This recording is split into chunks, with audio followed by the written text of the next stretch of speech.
This is TradeFlow News, bringing you relevant news and insights from around the world. TradeFlow News, enabling trade for SMEs and economies worldwide. These are some of the key topics that we will be looking into in today's program.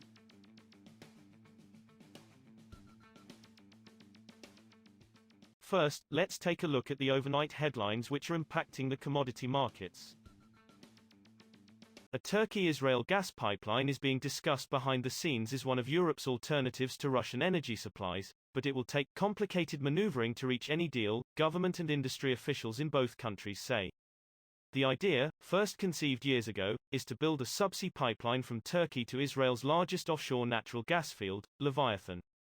Gas would flow to Turkey and on to southern European neighbors looking to diversify away from Russia. Turkish President Tayyip Erdogan said last week that gas cooperation was one of the most important steps we can take together for bilateral ties, and told reporters he was ready to send top ministers to Israel to revive the pipeline idea that has lingered for years. Anti-COVID lockdowns have dampened consumption of transportation fuels in China to a point where some independent refiners have resorted to trying to resell crude purchased for delivery over the next 2 months, traders and analysts said. While other nations ease restrictions as they rebound from the pandemic, China has adhered to a zero COVID-19 policy, imposing strict restrictions to stop the virus from spreading, although its caseload is modest by global standards. The current lockdowns in Shanghai, China's most populous city with 26 million people, and the northeastern province of Jilin have reduced demand in the world's number 2 oil consumer and largest crude importer, putting downward pressure on global oil prices that had surged after Russia invaded Ukraine.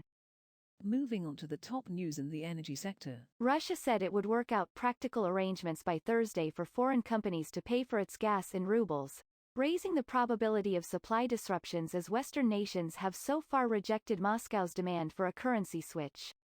President Vladimir Putin's order last week to charge unfriendly nations in rubles for Russian gas has boosted the currency after it fell to all-time lows when the West imposed sweeping sanctions against Moscow over its invasion of Ukraine. No one will supply gas for free, it is simply impossible, and you can pay for it only in rubles, Kremlin spokesperson Dmitry Peskov told reporters on Tuesday. Oil prices dropped on Tuesday, extending losses from the previous day on signs of progress in talks between Russia and Ukraine to end their weeks-long conflict, with prices further pressured by China's new lockdowns to curb the spread of the coronavirus.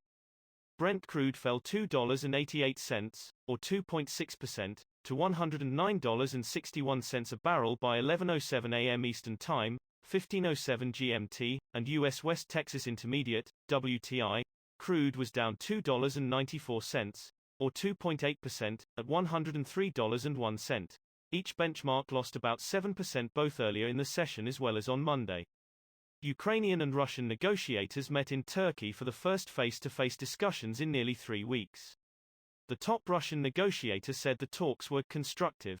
Next, we have the top news in metal markets. Japan will ban the shipment to Russia of precious metals, especially gold, in response to its invasion of Ukraine, the Ministry of Finance said on Tuesday.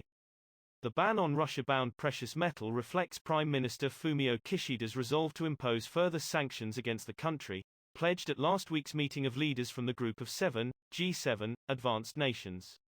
From April 5, Japan will ban the export of precious metals such as gold as well as other items including luxury cars, jewelry, cosmetics and liquor.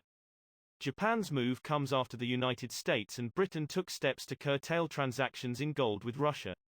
India has committed to jointly invest $6 million with the Australian government to explore lithium and cobalt mines in Australia over the next 6 months, in a bid to firm up supplies of key minerals needed to further its electric vehicle plans.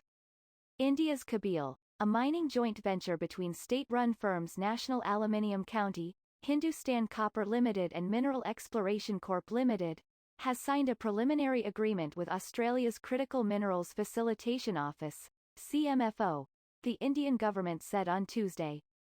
The move comes at a time when India is offering $2.4 billion of incentives for companies to build battery cells locally for electric vehicles.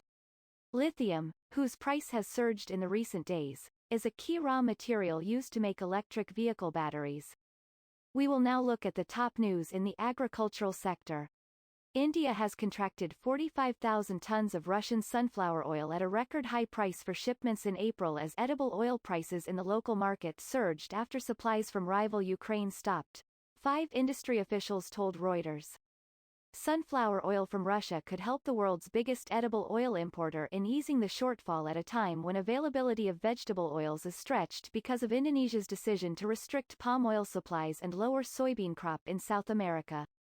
As vessel loading is not possible in Ukraine, buyers are trying to secure supplies from Russia, said Pradeep Chowdhury, managing director of Gemini Edibles and Fats India Private Limited, which contracted 12,000 tons of Russian sunflower oil for April shipments. That is all for today's news on commodity markets. Stay tuned to TradeFlow News as we continue to provide you with more updates. We also invite you to follow us on Twitter at TradeFlow News, which allows you to watch our program on your mobile device or desktop to receive information from there.